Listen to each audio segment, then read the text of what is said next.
2026 का आपका अरुणाचल टाइम्स का न्यूज एनालिसिस। तो let us start with the 19 August the Arunachal times news analysis. तो आइए देखते हैं आज का पहला खबर। ठीक है, तो पहला खबर सिंपल है कि हिमालयन जो यूनिवर्सिटी है वो ऑर्गेनाइज किया एंटी रैगिंग अवेयरनेस प्रोग्राम। तो anti ragging awareness programme organise किया। This is important from GS paper 4 ethics integrity and aptitude point of view. तो एथिक्स पेपर पर्सपेक्टिव से भी ये न्यूज देखते हैं। एथिक्स पेपर के पर्सपेक्टिव से हमने नहीं देखा, तो इसको देखते हैं एथिक्स के पर्सपेक्टिव से जरूरी है। हिमालयन यूनिवर्सिटी जो है ईटानगर का, उन्होंने रिसेंटली ऑर्गेनाइज किया एक एंटी रैगिंग अवेयरनेस प्रोग्राम, ताकि सेंसिटाइज किया जा सके नए स्टूडेंट्स को जो कंटिन्यू कर रहे हैं यूनिवर्सिटी कैंपस में, फैकल्टीज को और जितने एडमिनिस्ट्रेटिव स्टाफ है उनको सीवियर जो लीगल, साइकोलॉजिकल और जो सामाजिक जो नतीजे होते हैं रैगिंग के, इसको लेके अवेयरनेस क्रिएट किया जा सके। इस सेशन को, ये सेशन इंपॉर्टेंट हो जाता है ये कॉन्फ्रेंस, क्योंकि ये अटेंड किए हैं अराउंड 110 पार्टिसिपेंट, जिसमें डीआईजी तुमने आमो जी भी है, प्लस वाइस चांसलर प्रोफेसर प्रकाश दिवाकरन और रजिस्ट्रार विजय के त्रिपाठी जी भी अटेंड किए थे इसमें। और ये जो इनिशिएटिव है ये फोकस करता है mainly enforcing statutory anti ragging mandates, जितने जो लॉफुली जो एंटी रैगिंग जो मेजर्स है इसको इंप्लीमेंट करने की बात बोलते हैं। लिंक ठीक है, तो एंटी रैगिंग मेजर्स को एनफोर्स करने की बात बोलते हैं। ठीक है, आप लोग भी ज्वाइन हो जाइए स्टूडेंट्स। तो आज मैराथन भी शुरू हो जाएगा आपका 4 बजे से। तो चलिए, ओके, सो नाउ लेट अस कंटिन्यू। तो देखिए, तो जो इनिशिएटिव है ये फोकस करते हैं जितने स्टैट्यूटरी जो लॉफुली जो एंटी रैगिंग मेजर्स है या मैंडेट्स है उसको इंप्लीमेंट करने में, कैंपस डिसिप्लिन को मेंटेन करने में और एक इंक्लूसिव सेफ और डिग्निफाइड एकेडमिक एनवायरनमेंट जो कि भेदभाव से परे है, भेदभाव से आपकी दूर है, तो बहुत भेदभाव किसी के भी साथ ना हो और एक सेफ एनवायरनमेंट क्रिएट किया जा सके यूनिवर्सिटी कैंपस के अंदर, इसलिए ये कॉन्फ्रेंस करवाया गया। अब देखते हैं कुछ क्रिटिकल इश्यूज और फील्ड बॉटलनेक्स, जैसे कि under reporting and fear of retaliation. अब देखिए, जो विक्टिम्स जिनके साथ रैगिंग होता है, ठीक है, तो जिनके साथ आपका एक्सप्लॉयटेशन या रैगिंग किया जाता है, तो वो जनरली जो आपके जूनियर स्टूडेंट्स होते हैं, सीनियर्स इनके साथ रैगिंग करते हैं, तो जूनियर्स डरते हैं कंप्लेन करने से, ठीक है, क्योंकि सीनियर उनके साथ और भी बुरा व्यवहार करेंगे जब ये इनके अगेंस्ट में कंप्लेन करेंगे। तो ये डर के कारण बहुत सारे कंप्लेन रिपोर्ट ही नहीं होता है। Victims often hesitate to report incidents due to fear of social isolation, ठीक है, एकेडमिक बायस, अब उसको उनके साथ बायस करेंगे या ज्यादा हैरेस करेंगे सीनियर स्टूडेंट्स, इसके लिए तो ये एक चैलेंज है। दूसरा, इनफॉर्मल एंड साइकोलॉजिकल रैगिंग। आजकल फिजिकल वायलेंस नहीं करते, क्योंकि फिजिकल वायलेंस सबके नजर में आता है, लोग दिखा सकते हैं, देखो मुझे यहां मारा वहां मारा ऐसे करके, ठीक है, जो स्टूडेंट्स दिखा सकते हैं। तो आजकल रैगिंग का तरीका बदल गया, अब ये साइकोलॉजिकल इंटिमिडेशन करते हैं, ब्लैकमेल करते हैं, इमोशनल ब्लैकमेल करना शुरू करेंगे, साइबर बुलिंग होगा, डिजिटली हैरेस करेंगे, ठीक है, that bypasses standard physical surveillance. अब ये फिजिकली अगर कोई मान लीजिए एंटी रैगिंग स्क्वाड भी बना दिए, ये लोग कमिटीज टाइप होते हैं, ये घूमते रहते हैं, देखते रहते हैं, कहीं स्टूडेंट्स का हालचाल देखते रहते हैं, तो अगर एंटी रैगिंग स्क्वाड भी बनाया गया तब भी जो फिजिकल अब्यूज क्योंकि हो नहीं रहा है, मेंटली ये लोग टॉर्चर फील कर रहे हैं, मेंटली जो जूनियर स्टूडेंट्स है मान लीजिए वो मेंटली हैरेस हो रहे हैं, तो वो दिखता नहीं है, ठीक है। तो ये एक चैलेंज है कि कैसे हम लोग इसको रिपोर्ट करें, कैसे पता चलेगा रैगिंग सच में हो रहा है या नहीं। तीसरा है compliance deficit in higher educational institutions. देखिए, जो प्राइवेट और पब्लिक इंस्टीट्यूशन है वो रैगिंग मेजर्स को बस एक प्रोसीड्योर की तरह देखते हैं, ठीक है, बस हाँ ठीक है, कागजी काम है, कर लेते हैं, खत्म बात, ठीक है। It is a मियर paper work, मतलब कलेक्टिंग एफिडेविट जमा करने का खेल है बस, और कुछ नहीं। rather than maintaining active vigilantly monitored anti ragging squad. तो बहुत कम ऐसे यूनिवर्सिटीज में आपका जो रैगिंग है, रैगिंग के लिए बहुत ही स्ट्रिक्ट मेजर लिया जाता है, एंटी रैगिंग स्क्वाड बनाए जाते हैं, डेली सर्वेलेंस और एक्टिव मॉनिटरिंग किया जाता है। बट जनरली अगर हम देखें तो ये इंप्लीमेंट ढंग से नहीं हो पाता, ये एक चैलेंज है, कंप्लायंस नहीं फॉलो होता है। तो इंस्टीट्यूशनल और सोशल सिग्निफिकेंस है इसका एथिक्स पेपर पर्सपेक्टिव से, ठीक है, कि हम देखते हैं ना कि रैगिंग के कारण या फिर हम देखते हैं ना इमोशनल इंटेलिजेंस, तो इमोशंस पे असर पड़ता है स्टूडेंट्स का, वहां से लिंक करके देख सकते हैं। इंस्टीट्यूशनल गवर्नेंस एंड सेफ्टी, अगर हम देखें तो जीरो टॉलरेंस पॉलिसीज को अडॉप्ट करना चाहिए हायर एजुकेशनल इंस्टीट्यूशंस में regarding ragging to protect incoming students for physical and mental harassment. दोनों फिजिकल और मेंटल हैरेसमेंट से बचने के लिए ऐसे स्टेप्स लिए जाने चाहिए, ठीक है, इंस्टीट्यूशनली लिए जाने चाहिए ताकि गवर्नेंस और सेफ्टी बढ़ाया जा सके। लीगल लिटरेसी और एनफोर्समेंट, ठीक है, तो सॉरी देखिए, लीगल लिटरेसी यानी कि लॉस के बारे में बताए जाने चाहिए, अवेयरनेस प्रोग्राम इसलिए इस तरह से कराए जाने चाहिए जहां पे रैगिंग को लेके जो कानून वगैरह है, कानून व्यवस्था है, ये लोगों को पता रहे और इसको एनफोर्स कराया जाए, ठीक है। जैसे senior police administration DIG level को भी एंगेज कराया जा सकते हैं to bridge the gap between campus regulation और फॉर्मल क्रिमिनल लॉ, ठीक है। जो कैंपस रेगुलेशन और जो हमारा क्रिमिनल लॉ है वो मैकेनिज्म का जो गैप है उसको ब्रीच किया जा सके, ताकि जैसे आईपीसी भारतीय न्याय संहिता में क्या क्या धाराएं हैं जो रैगिंग के खिलाफ है, ये बताए जाने चाहिए स्टूडेंट्स को अपने अधिकार के बारे में पता होना चाहिए, खासकर उन स्टूडेंट्स जो काफी यंग एज पे यूनिवर्सिटीज या कॉलेजेस में आपका एडमिशन लेते हैं। फॉस्टरिंग पॉजिटिव कैंपस एथिक्स बनाए रखने के लिए, ठीक है, जैसे कि हम पढ़ते हैं ना private and public life, ethics in private and public life, तो ये बेसिकली पब्लिक लाइफ है, तो कैंपस एथिक्स बनाए रखने के लिए एम्फसाइज किया जाना चाहिए स्टूडेंट वेलफेयर और mental health, ensuring smooth transitional experience. जो यंग एडल्ट जो हायर एजुकेशन में जा रहे हैं उनको सिर्फ पढ़ाई या एकेडमिक लेवल पे नहीं, एक अच्छा खासा एक्सपीरियंस भी अनुभव हो, मॉरली अपराइट अगर कैंपस का जो व्यवस्था है वो ऐसा रहे तभी हो सकता है। वे फॉरवर्ड क्या है, इसके सॉल्यूशंस क्या है, देखिए साइकोलॉजिकल काउंसलिंग किया जाए, ओरिएंटेशन प्रोग्राम कराया जा सकते हैं, स्ट्रिक्ट लीगल एनफोर्समेंट हो सकता है, जीरो टॉलरेंस, हमें जीरो कॉम्प्रोमाइज करना है कोई भी, ताकि फ्रीली एफआईआर लॉन्च कर सके उन केसेस में जहां बहुत बुरी तरीके से फिजिकल और मेंटल हार्म पहुंचा है स्टूडेंट्स को, ठीक है।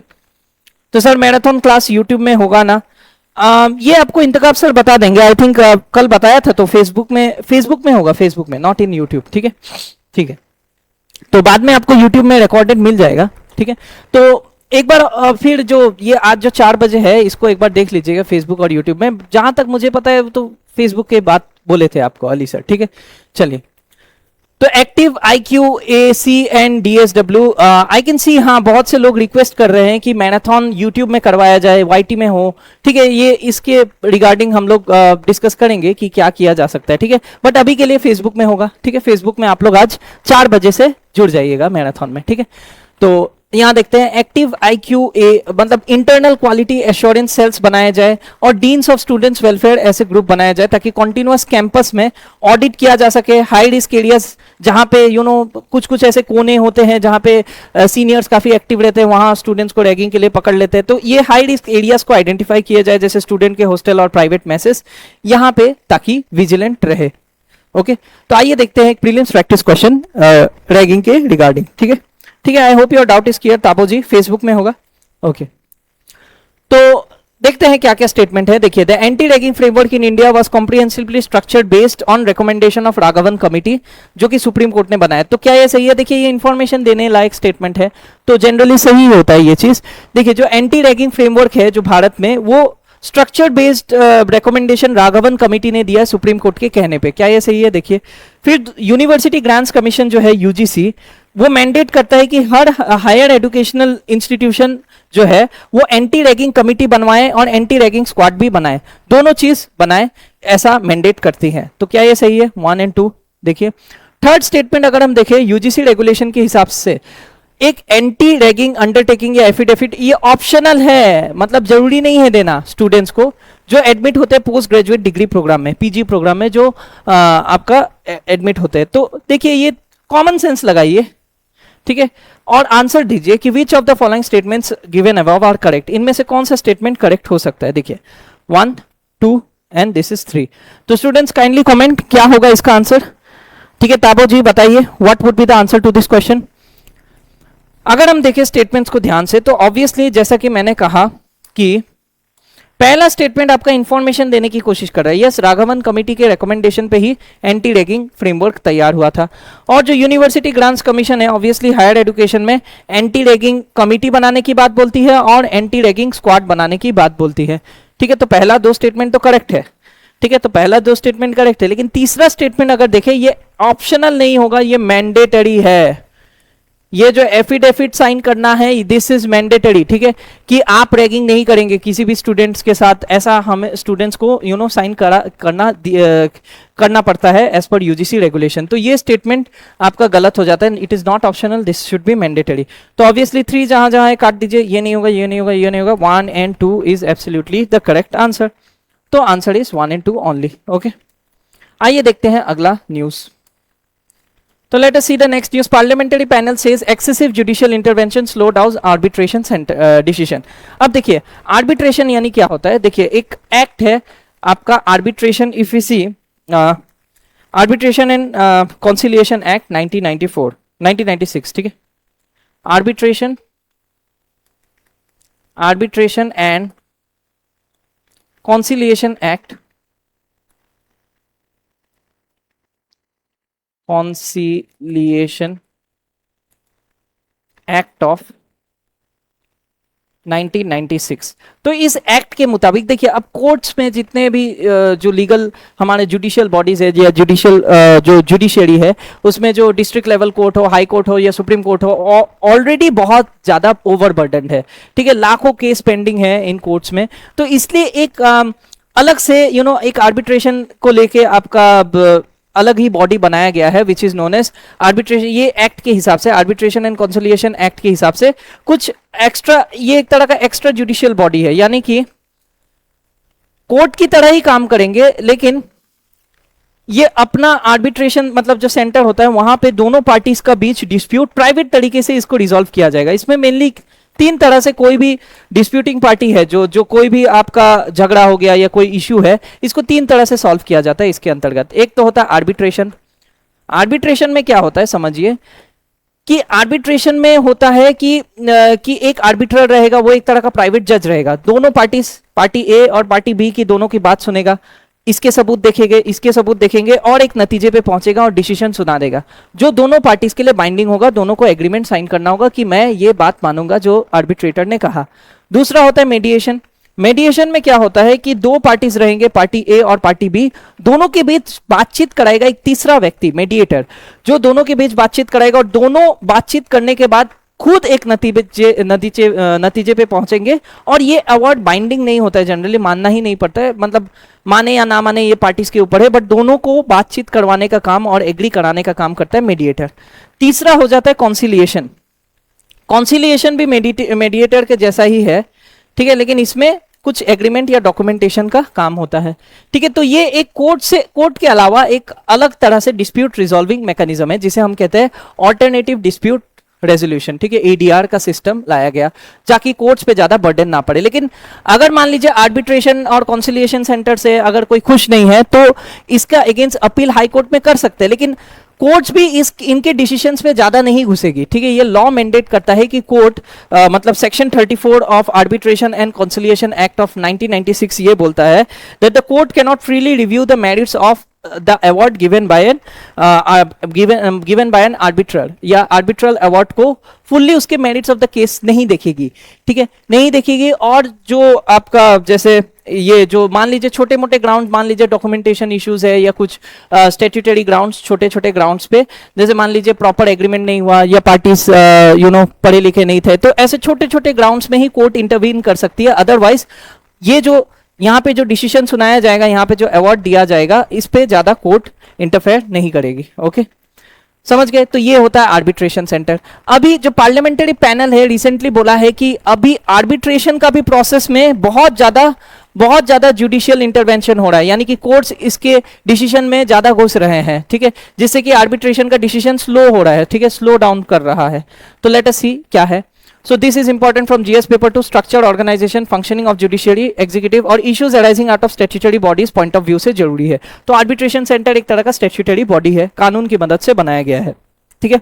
तो department related parliamentary committee, standing committee ने रिसेंटली बोला on personal and public grievances, law and justice ने रिसेंटली सबमिट किया एक कॉम्प्रिहेंसिव रिपोर्ट जो alternative dispute resolution ADR system के लिए पार्लियामेंट में सबमिट किया। और उन्होंने बताया कि बहुत सीरियस कंसर्न है, बहुत सीरियस प्रॉब्लम है कि बहुत ज्यादा जुडिशियरी इनके डिसीजन पे इंटरवीन कर रहा है, excessive and inconsistent judicial intervention, जिससे कि आर्बिट्रल इंडिपेंडेंस खत्म हो रहा है, ठीक है, लिटिगेशन बढ़ते जा रहे हैं और भी ज्यादा प्रॉब्लम्स हो रहे हैं। जो इंडिया का नेशनल पुश, जो ग्लोबल आर्बिट्रेशन हब की तरह इंडिया खुद को बताना चाहता है, ये धीरे धीरे फेल होता दिख रहा है। ये फर्दर हाईलाइट किए कि ग्लोबल विजिबिलिटी कम है, इंफ्रास्ट्रक्चर डेफिसिट है, कई बार कैपेसिटी कॉन्स्ट्रेंट यानी कि लोग होते ही नहीं है, स्टाफ कम हो जाते हैं ईडीआर रेजोल्यूशन में, ठीक है। और साथ ही साथ जो पीरियोडिक इंस्टीट्यूशनल रिव्यू, इनको रिव्यू करना चाहिए, काम ठीक से कर रहे हैं कि नहीं, प्रोफेशनल ट्रेनिंग प्रॉपर्ली नहीं है। कुछ लोग आर्बिट्रेशन सेंटर में हैं बट उन्हें एग्जैक्टली पता ही नहीं कि आर्बिट्रेशन करना कैसे है, ठीक है। तो ये सारा प्रॉब्लम्स हमें देखने को मिलता है। अभी देखिए लेजिस्लेटिव रिफॉर्म, देखिए जो करंट स्टेटस है इसका हम देखते हैं। लेजिस्लेटिव रिफॉर्म्स किए गए, जैसे अमेंडमेंट किया गया रिसेंटली ये वाला आर्बिट्रेशन और कंसोलिएशन एक्ट में, ठीक है, इस पे अमेंडमेंट्स किए गए हैं, ठीक है, 2019 और 2021 में, जो एम किए हैं एनफोर्सिंग स्ट्रिक्ट टाइम फ्रेम, मतलब 12 से लेके 18 महीने तक इन आर्बिट्रेशन सेंटर को अपना डिसीजन सुनाना है, अवार्ड देना है, और कोर्ट को अपना इंटरफेरेंस करने से रेस्ट्रिक्ट करता है कि कोर्ट कुछ छोटे छोटे मामलों में ही घुस सकते हैं, अदरवाइज आर्बिट्रेशन सेंटर का जो डिसीजन है वो फाइनल होना चाहिए, ठीक है। दूसरा बोल रहे हैं कि इंस्टीट्यूशनलाइज पुश, यानी कि अब हम जो एक प्रॉपर इंस्टीट्यूशन बनाया, जैसे कि establishment of the India International Arbitration Centre, तो एक IIAC India International Arbitration centre को बनाया गया था, और which is an institution of national importance to build global trust. अब वर्ल्ड लेवल पे इंडिया के आर्बिट्रेशन सेंटर को बहुत ही अच्छा बनाने के लिए तो एक इंस्टीट्यूशन ऑफ नेशनल इंपॉर्टेंस बनाया गया कि देश भर के लिए बहुत ही इंपॉर्टेंट इंस्टीट्यूशन, जिसे हम कहते हैं इंडिया इंटरनेशनल आर्बिट्रेशन सेंटर, ताकि ग्लोबल ट्रस्ट जो वर्ल्ड ओवर जो लोगों का भरोसा है इंडिया के लीगल सिस्टम पे और भी मजबूत हो, ठीक है। स्पेशलाइज्ड कॉमर्शियल कोर्ट्स बनाए गए हैं, ठीक है, कॉमर्शियल डेडिकेटेड कॉमर्शियल बेंच बनाए गए अंडर कॉमर्शियल कोर्ट्स एक्ट 2015, ताकि इंश्योर किया जाए एक्सपीडाइटेड प्रोसेसिंग ऑफ कॉमर्शियल डिस्प्यूट, जितने भी कंपनी रिलेटेड कॉमर्शियल डिस्प्यूट है, व्यापार रिलेटेड डिस्प्यूट है, इसके लिए किया गया। और इश्यूज क्या क्या है देखिए, फ्रीक्वेंट जुडिशियल इंटरफेरेंस, ठीक है, बहुत सारे कोर्ट एप्लीकेशन आ रहे हैं अंडर सेक्शन 9 इंटरिम मेजर्स, और सेक्शन 11 हो गया सेक्शन 34 के अंतर्गत ऑफ द आर्बिट्रेशन एक्ट, जो आर्बिट्रेशन एक्ट के अंतर्गत ये जो एडीआर का डिस्प्यूट रेजोल्यूशन मैकेनिज्म है, इसको अब मल्टी टायर्ड लिटिगेशन, अब इसका वजह से और भी ज्यादा कोर्ट में केसेस का बर्डन बढ़ रहा है, तो ऐसा हो रहा है, ठीक है। दूसरा एडहॉक डोमिनेंस, यानी कि प्रेफरेंस दिया जा रहा है कि देखिए आर्बिट्रेशन में क्या होता है, थोड़ा प्रोसीड्यूरल डिले होता है, थोड़ा टाइम लगता है, बातचीत होता है, आते हैं आर्बिट्रेटर, थोड़ा बातचीत करते हैं, इनफॉर्मल टाइप डिस्कशन होता है। अभी लोग क्या कर रहे हैं, प्रेफर कर रहे हैं जल्दी जल्दी करो, ठीक है। एडहॉक आर्बिट्रेशन मतलब फटाफट डिसीजन सुनाना है। Over structured institutional arbitration leads to procedural delays, uncontrolled fee structure और इनकंसिस्टेंट क्वालिटी ऑफ अवार्ड्स। जल्दी जल्दी अब 12 से 18 महीने के अंदर अगर अवार्ड डिसीजन सुनाना है तो काफी बढ़िया समय है, लंबा टाइम है, लेकिन अब आर्बिट्रेटर जल्दी जल्दी काम कर रहे हैं, जिससे कि फीस भी ज्यादा ले रहे हैं, कई बार कट ले लेते हैं, एंड इनकंसिस्टेंट क्वालिटी होता है डिसीजन का। तो ये एक प्रॉब्लम हमें देखने को मिलता है। साथ ही साथ इंफ्रास्ट्रक्चर और skill deficit, obviously proper training दिए जाने चाहिए इन आर्बिट्रर्स को, ठीक है। तो ये प्राइवेट वकील की तरह काम करेंगे तो ऑब्वियसली एक जज की तरह काम करेंगे, तो एक जज लीगल वे में काफी पढ़े लिखे और ट्रेंड होने चाहिए, तो ऐसे स्किल वाले लोग आर्बिट्रर बनने चाहिए, ठीक है। तो इनको अपग्रेड, इंफ्रास्ट्रक्चर को अपग्रेड करने का जरूरत है, फिजिकल और डिजिटल डिस्प्यूट रेजोल्यूशन इंफ्रास्ट्रक्चर बढ़ाने की जरूरत है, तो कई सारे लेवल पे काम करना है। वे फॉरवर्ड क्या है, judicial restraint and finality of awards, ठीक है। हमें कोर्ट्स को स्ट्रिक्टली बोलना चाहिए कि आप मिनिमल इंटरफेरेंस कीजिए, मिनिमम इंटरवेंशन कीजिए, आप अपने प्रिंसिपल ऑफ मिनिमम इंटरफेरेंस से आपका रेस्ट्रिक्टेड रहिए। यहाँ पे आर्बिट्रल अवार्ड को फाइनल अवार्ड जैसा ट्रीट किया जाए। हाँ, किसी किसी केस में एक्सेप्शन हो सकता है कि जैसे कुछ पब्लिक पॉलिसी एक्सपेक्टेशन था लेकिन उसके ऊपर खड़ा नहीं उतर पाया, तब कोर्ट्स इंटरवीन करे, कोई बात नहीं। और दूसरा, आर्बिट्रल सेंटर का कैपेसिटी बढ़ाने की जरूरत है, कैपेसिटी बिल्डिंग और एक्रीडिशन किया जा सकता है, स्टैंडर्डाइज किए एक्रीडिशन फ्रेमवर्क, ठीक है, ताकि आर्बिट्रर, मीडिएटर और कॉन्सिलिएशन जो है, एक्सपर्ट्स जो है वो इंस्टीट्यूशन जैसे आईआईएसी में अच्छा परफॉर्म कर पाए। डिजिटल एडीआर प्लेटफॉर्म बनाए, एक्सपांड कीजिए ऑनलाइन डिस्प्यूट रेजोल्यूशन मैकेनिज्म, ताकि जल्दी से जल्दी छोटे छोटे केसेस जो है, क्विक रेजोल्यूशन ऑफ स्मॉल और मीडियम स्केल कॉमर्शियल डिस्प्यूट आपका जल्दी से जल्दी सॉल्व हो पाए। ठीक है, तो ये सारा स्टेप लिया जा सकता है। तो आइए देखते हैं एक प्रीलिम्स प्रैक्टिस क्वेश्चन एडीआर के ऊपर। तो आर्बिट्रेशन और कॉन्सिलिएशन एक्ट जो है ये बेस्ड है किस पे? यूनिसिट्राल मॉडल लॉ के ऊपर बेस्ड है, यानी कि United nation commission on international trade law के ऊपर बेस्ड है। Yes, this is correct. फिर बोल रहा है कि इंडियन इंटरनेशनल आर्बिट्रेशन सेंटर जो है ये एस्टेब्लिश किया गया है as an institution of national importance parliament के लॉ द्वारा, ताकि इंस्टीट्यूशनल आर्बिट्रेशन को प्रमोट किया जा सके। Yes, this is also correct. तीसरा देखते हैं, under the current legal framework in India courts can review the merits of an arbitral award freely without any statutory limitation. नहीं, ये गलत है। कोर्ट फ्रीली इसको रिव्यू नहीं कर सकते। अभी अभी हमने डिस्कस किया, कोर्ट्स पे थोड़ा रेस्ट्रिक्शन लगाया गया है।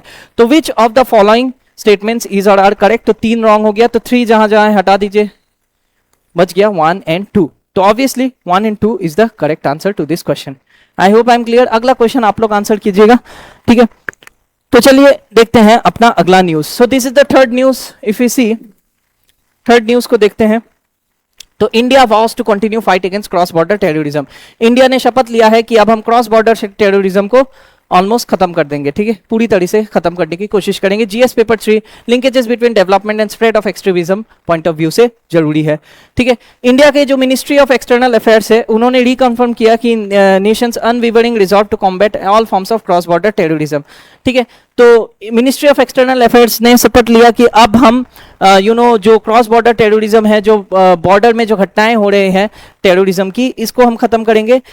कब ऐसा डिसीजन लिया गया? After Pakistan attempted to dismiss the dismantling of an ISI based back terror module as a domestic distraction। देखिए, पाकिस्तान को रिक्वेस्ट किया गया था कि आपका एक ISI बैक्ड जो टेरर मॉड्यूल है इसको आप लोग खत्म कीजिए, इसको डिसमिस कीजिए, लेकिन पाकिस्तान ने ऐसा नहीं किया, ताकि एक जो लोगों का ये नेता करते हैं कि जो डोमेस्टिक मुद्दे हैं, जो बेरोजगारी हो, महंगाई हो, ये सब मुद्दे लोग ना पूछे, तो इसके लिए ये सारा डिस्ट्रैक्शन को जिंदा रखा गया है। ठीक है, तो union home minister Amit Shah ने अनाउंस कर दिया कि एक synchronise multi state operation successfully neutralise किया गया था आज़ादी के दिन सेलिब्रेशन से ठीक पहले, जिसे हम कहते हैं शाहजाद भट्टी नेटवर्क। ठीक है, जहां पे अरेस्ट किए गए 200 से भी ज्यादा ऑपरेटिव्स इंडिपेंडेंस डे के सेलिब्रेशन के ठीक पहले। सिक्योरिटी फोर्सेस ने सीज किया बहुत सारे explosive IEDs, grenades, fire arms, espionage equipments. तो ऐसे तो ministry of external affairs spokes person ने भी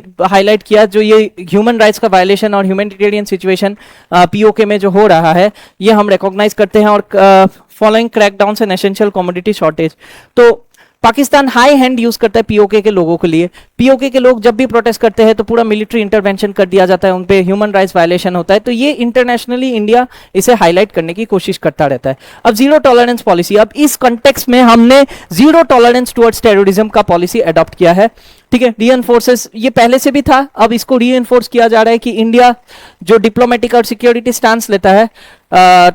देखिए, talks and terrorism can not exist, ये वर्ड, ये लाइन आप मेंस में बेहतरीन तरीके से यूज कर सकते हैं कि बातचीत और टेररिज्म एक साथ नहीं हो सकता। Establishing firm deterrence against state sponsored proxy warfare, तो जो पाकिस्तान जो स्टेट स्पॉन्सर्ड टेररिज्म जो प्रमोट कर रहा है, ठीक है, तो जो स्टेट स्पॉन्सर्ड टेररिज्म है, जो प्रॉक्सी वारफेयर है, जो छिप छिप के हमला करता है, टेररिस्ट के सहारे जो किया जाता है, बातचीत और ये दोनों साथ में नहीं हो सकते। इंडिया ये स्टैंड लेता है। इंटेलिजेंस कोऑर्डिनेशन, अलग अलग इंटेलिजेंस एजेंसीज जैसे एनआईए, फिर आपका IB, intelligence bureau, state police, सारे जो है अच्छी तरह कोऑर्डिनेट करे, ये इंश्योर किया जाएगा।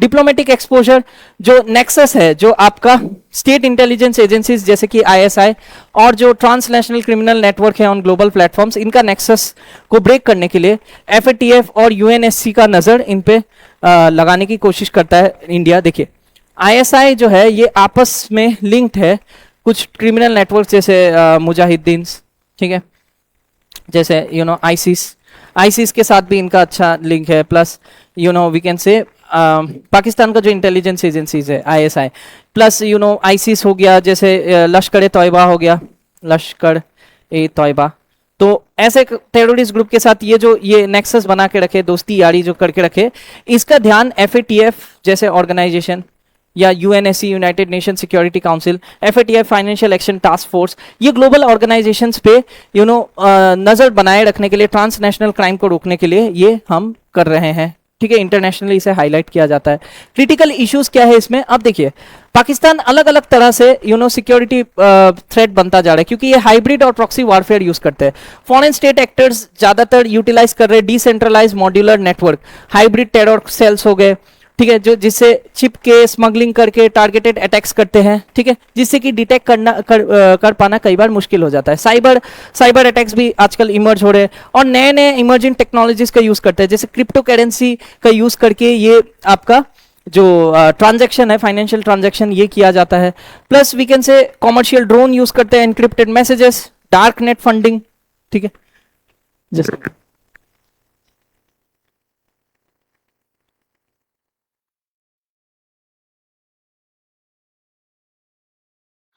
ओके, तो हम देख रहे थे कि इमर्जिंग टेक्नोलॉजी में अगर देखें, ड्रोन्स है, डार्क नेट मैसेजेस, फंडिंग, ठीक है, तो इससे क्या होता है, क्रॉस बॉर्डर कॉन्ट्राबैंड और आर्म्स ट्रैफिकिंग बॉर्डर स्टेट में काफी दिक्कतें आती हैं इन्हें रोकने में। फिर ह्यूमैनिटेरियन डिस्ट्रेस जो पीओके में हमें देखने को मिल रहा है, पाकिस्तान ऑक्युपाइड कश्मीर, तो कश्मीर का वो एरिया जो पाकिस्तान इलीगली ऑक्युपाई करके बैठा है, वहां पे फंडामेंटल राइट्स डिनाई किया जाता है, इकोनॉमिक सप्रेशन होता है, सिक्योरिटी एक्शन लिया जाता है पाकिस्तानी फोर्सेस पीओके के लोगों के अगेंस्ट, ठीक है, जिससे कि क्रॉनिक रीजनल इंस्टेबिलिटी देखने को मिलता है लाइन ऑफ कंट्रोल में। और यही सारा जो गुस्सा है ये लाइन ऑफ कंट्रोल में हमें रोकना पड़ता है, फ्रस्ट्रेशन जो यूथ का है, प्लस साथ ही साथ जो टेररिस्ट ग्रुप्स है वो ज्यादा एक्टिव हो जाते हैं इन एरियाज में, ठीक है।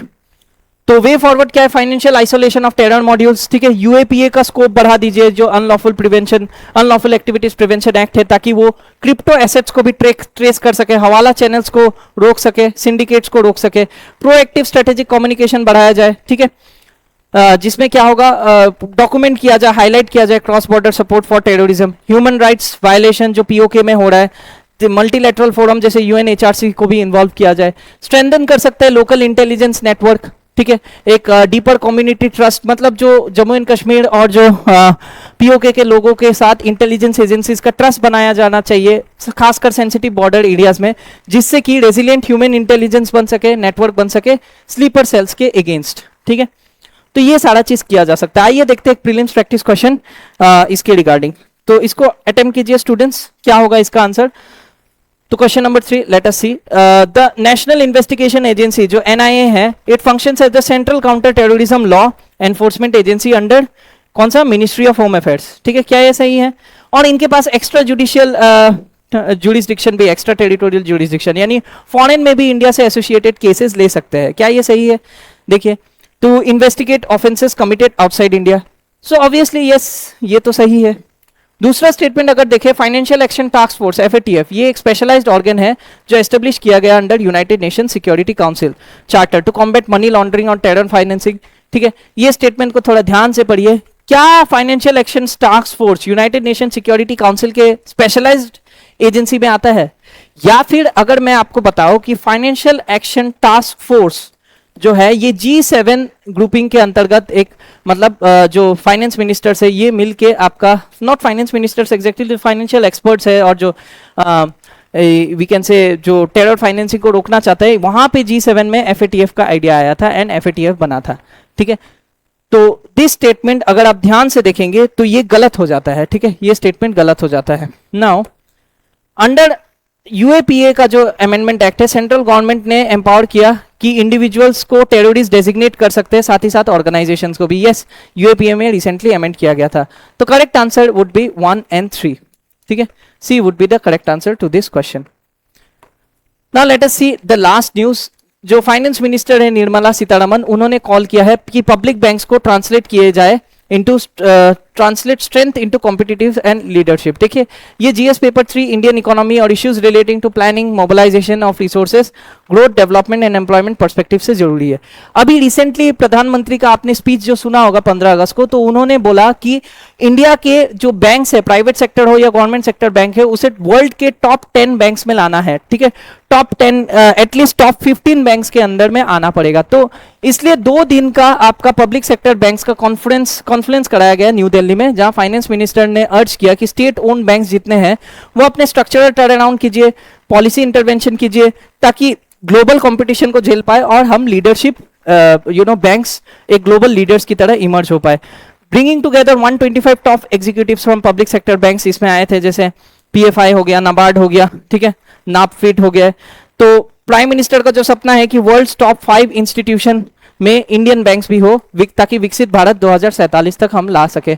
Institutional pivot, recovery to expansion. आप देखिए पहले क्या होता था, पहले रायता फैल जाता था, बैलेंस शीट प्रॉब्लम हो जाता था, उसके बाद हम ठीक करते थे इसको। अब ये अप्रोच को बदलना है, एग्रेसिव मार्केट एक्सपांशन करना है, क्रेडिट क्रिएशन करना है, स्पेशलाइजेशन ओवर यूनिफॉर्मिटी। अब सारा बिजनेस जो है एक तरह से नहीं होना चाहिए। अब हमको क्या करना है, किसी एरिया वाइज लीडरशिप को बेस करना है, ताकि ज्योग्राफिकल फुटप्रिंट बना सके, किसी किसी सेक्टर में हम एक्सपर्ट हो पाए और किसी किसी बैंक का टेक्नोलॉजिकल एज हो जो बाकी बैंक में ना हो। ऐसा अप्रोच लिया जा रहा है। Fuelling the 5 trillion economy. India को 5 ट्रिलियन इकोनॉमी का अगर टैग लेना है तो हमें ग्लोबल कैपेबिलिटी सेंटर्स को विकसित करना होगा, एग्रीकल्चर वैल्यू चेन्स और ग्रीन एनर्जी ट्रांजिशन पे भी फोकस करना होगा। ठीक है, तो इसके लिए क्या किया जा रहा है, 4R स्ट्रेटेजी टर्न अराउंड, जहां पे रिकॉग्निशन, रेजोल्यूशन, रिकैपिटलाइजेशन और रिफॉर्म्स को अंतर्गत ये 4R स्ट्रेटेजी से जो नॉन परफॉर्मिंग एसेट्स है उसको कमाने की बात की जा रही है और रिकॉर्ड प्रॉफिट को अर्न करने की कोशिश की जा रही है। ठीक है, स्पेशलाइज्ड फाइनेंसिंग फ्रेमवर्क्स हम ला रहे हैं, जैसे डीएफआईज और नाफिड, ये हैंडल करेंगे लॉन्ग टर्म इंफ्रास्ट्रक्चर प्रोजेक्ट्स को देखरेख करेंगे। Reviving traditional banks from asset liability to asset creation. Enhance governance norms, जैसे EASE norms, enhance access and service excellence agenda को लाया जाएगा, ताकि रिस्क को मैनेज कर सके, कस्टमर को डिजिटलाइज करके डिजिटाइज क्रेडिट प्रोसेसिंग किया जा सके और कस्टमर को ज्यादा से ज्यादा कस्टमर बेस बढ़ाया जा सके। तो ये सारे स्टेप्स ले रहे हैं, लेकिन इसमें प्रॉब्लम्स क्या क्या आएंगे देखिए कि डिपॉजिट मोबिलाइजेशन लैक्स। ठीक है, डिपॉजिट ग्रोथ रिलेटिवली स्लो होता है क्रेडिट एक्सपांशन के मुकाबले, क्रिएटिंग लिक्विडिटी प्रेशर कई बार हो जाता है। ठीक है, हायर कॉस्ट बल्क डिपॉजिट्स पे हम निर्भर होने पड़ते हैं और कैपिटल, ह्यूमन कैपिटल और डिजिटल एजिलिटी, कंपटीशन हमें फेस करने में मिलते हैं पब्लिक सेक्टर बैंक को, खासकर प्राइवेट सेक्टर बैंक से। ठीक है, और फिनटेक जायंट से, in attracting top tech talents and acquiring tech savvy youth. तो पब्लिक सेक्टर बैंक में इतने टेक्नोलॉजिकल एक्सपर्ट्स कई बार नहीं मिल पाते। ग्लोबल स्केल गैप भी है।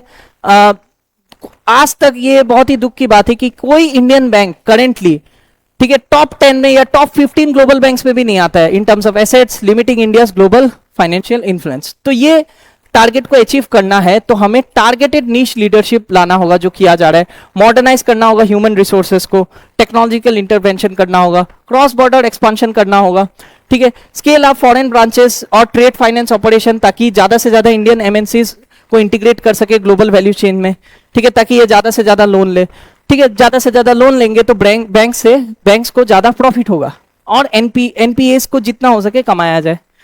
तो आइए देखते हैं एक prelims practice question. National bank for financing infrastructure and development, NaBFID's क्या है, एक स्पेशलाइज्ड डेवलपमेंट फाइनेंशियल इंस्टीट्यूशन है ताकि लॉन्ग टर्म इंफ्रास्ट्रक्चर फाइनेंस को सपोर्ट करे। क्या ये सही है? कमेंट सेक्शन में बताइए। हाँ, 4 बजे से होगा मैराथन, थोड़ा रुक जाइए। ठीक है, फिर जो ईज है, enhance access and service excellence framework, ये लॉन्च किया गया था बाय मिनिस्ट्री ऑफ फाइनेंस ताकि गवर्नेंस डिजिटल रिफॉर्म्स को ड्राइव कर सके in public sector banks. Is this correct? तीसरा हो गया, जो current Reserve Bank of India के नॉर्म्स के हिसाब से public sector banks must completely exempt from maintaining priority sector lending targets. क्या ये सही है? PSL, priority sector lending targets, obviously public sector banks को एग्जेम्प्ट नहीं किया गया है, so this statement is wrong. तो 3 जहां जाए काट दीजिए। The correct answer should be 1 and 2। ठीक है, हम देख सकते हैं आप लोग मैराथन के लिए बेसब्री से इंतजार कर रहे हैं, तो मैं ज्यादा टाइम नहीं लूंगा। So this was the last news. Okay, तो आज के लिए इतना ही स्टूडेंट्स। आई होप इस सेशन से आपको बहुत कुछ सीखने को मिला होगा। आप अपने हेल्थ का ध्यान रख रहे हैं और प्रॉपर रिवीजन कर रहे हैं, आई होप। सो चलिए मिलते हैं अगले सेशन में, तब तक के लिए जय हिंद, बाय बाय, थैंक यू।